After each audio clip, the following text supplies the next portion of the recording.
The snow fell in thick, heavy flakes that December evening, the kind that muffled the city's usual noise and made everything feel isolated and still. The bus shelter where Claire Bennett sat offered little protection from the cold, and she huddled against the plexiglass wall, her arms wrapped around herself, trying to conserve what little warmth remained in her body. She was 28 years old, with blonde hair that fell in tangled waves past her shoulders, and she wore a thin olive-colored dress that had been meant for indoor wear, not for sitting outside in a snowstorm. A worn brown bag sat beside her on the bench, containing everything she now owned in the world, a change of clothes, some photographs, and the divorce papers that had been thrust into her hands 3 hours ago. Claire stared at those papers now, visible through the bag's open zipper, and felt the numbness that had settled over her deepen. 3 years of marriage ended because her body had failed to do the one thing her husband deemed most important. She'd tried to explain that there were other options, adoption, fertility treatments, but Marcus had been unmovable in his judgment. She was defective, useless, and he wanted her out of his house and his life. She had nowhere to go. Her parents had passed away years ago, and she'd lost touch with most of her friends during her marriage to Marcus, who'd preferred she focus on being a wife, rather than maintaining outside relationships. She'd called her cousin Lisa, but Lisa was traveling overseas and wouldn't be back for 2 weeks. The women's shelter had been full with a waiting list, and the little money Claire had in her personal account would maybe cover a week in a cheap motel, if she was lucky. So she sat at the bus shelter, watching the snow fall and the city move around her, and wondered how her life had collapsed so completely in a single day. She didn't notice the man and children approaching until they were quite close. Looking up, she saw a tall figure in a dark navy peacoat, with 3 children bundled in winter jackets clustered around him. The man was probably in his mid-30s, with dark brown hair slightly disheveled from the snow, and a face that carried both strength and gentleness. The children ranged in age from maybe 6 to 9, 2 boys in green and yellow jackets flanking a little girl in red.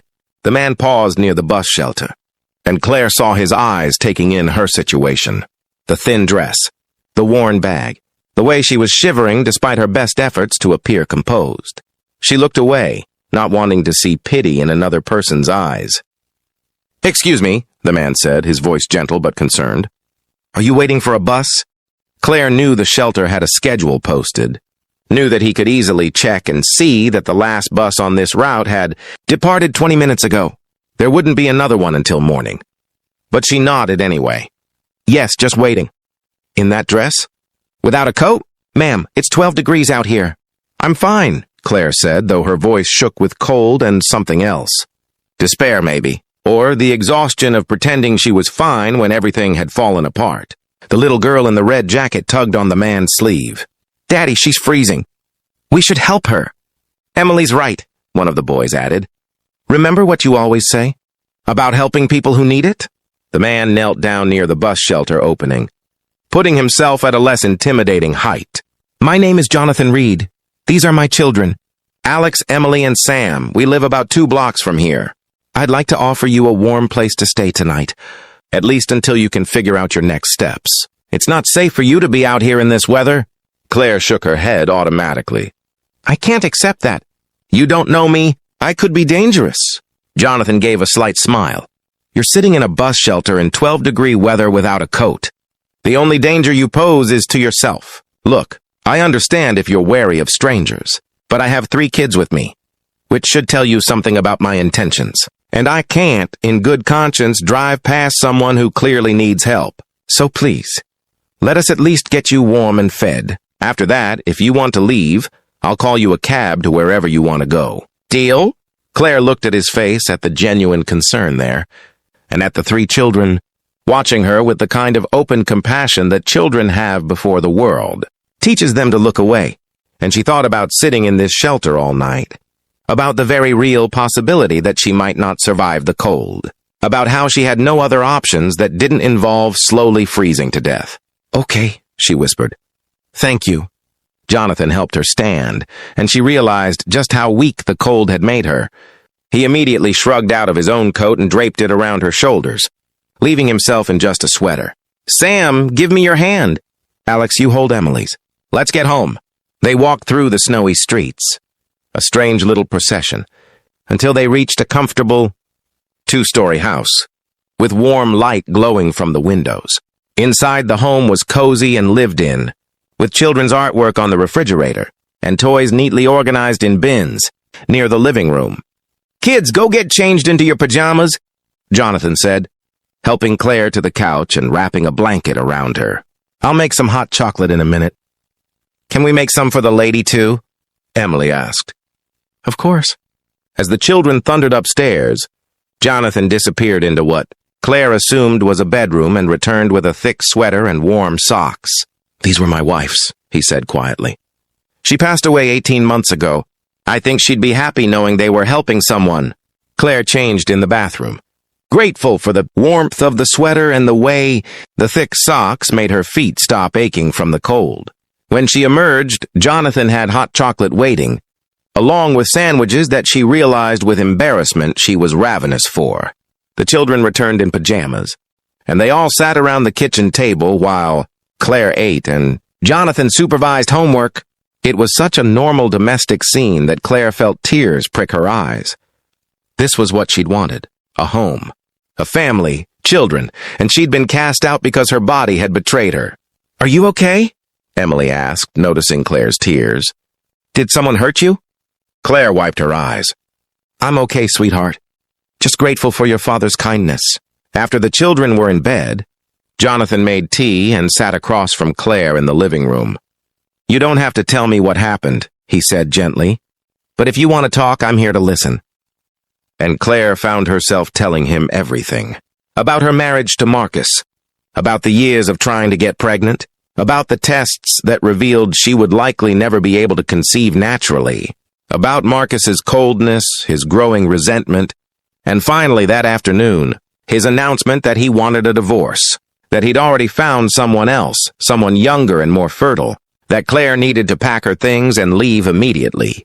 "He said I was broken," Claire finished, her voice barely above a whisper. "That I'd failed at the one job a wife is supposed to do. And he's right. I am broken. I can't give someone the family they deserve." Jonathan was quiet for a long moment, and when he finally spoke, his voice was firm but not unkind. "Your ex-husband is a cruel man and an idiot, and I say that as someone who knows exactly what it means to want children and to build a family." He gestured around the room at the toys and photos and evidence of 3 young lives. "My wife Amanda and I tried for years to have children. Years of disappointment and heartbreak. And when we finally accepted that it wasn't going to happen naturally, we adopted, all 3 of them, at different times from different circumstances. And I can tell you with absolute certainty that they are my children in every way that matters. The inability to conceive doesn't make you broken, Claire. It just means your path to parenthood, if that's what you want, looks different than you planned." Claire felt something crack open in her chest, some tight knot of shame and grief that had been building all day. But Marcus said, "Marcus is wrong. And furthermore, a marriage, a partnership, is about so much more than reproduction. It's about companionship, support, shared dreams, building a life together. If he reduced you to nothing but your reproductive capacity, then he never truly valued you as a person. And that's his failure, not yours." Over the next few days, as the snowstorm continued and Claire remained in Jonathan's guest room, she began to see what a real family looked like. Jonathan worked from home as a financial consultant, running his own firm, but he structured his days around his children. He made them breakfast, helped with homework, attended Emily's dance recital and Alex's basketball game. He was patient when they squabbled, firm when they needed boundaries, and affectionate in a way that showed they were deeply loved. And the children, for their part, had accepted Claire's presence with the easy adaptability of youth. Emily declared Claire her new friend and insisted on showing her all her favorite toys. Sam, the youngest, asked endless questions about where Claire came from and what she liked to do. Alex, the oldest and most perceptive, simply offered quiet companionship and seemed to understand she needed space. "They like you," Jonathan observed one evening after the children were in bed. That's not something they do easily. After Amanda died, they became wary of new people, afraid of getting attached and losing someone again. "I like them too," Claire said honestly. They're wonderful kids.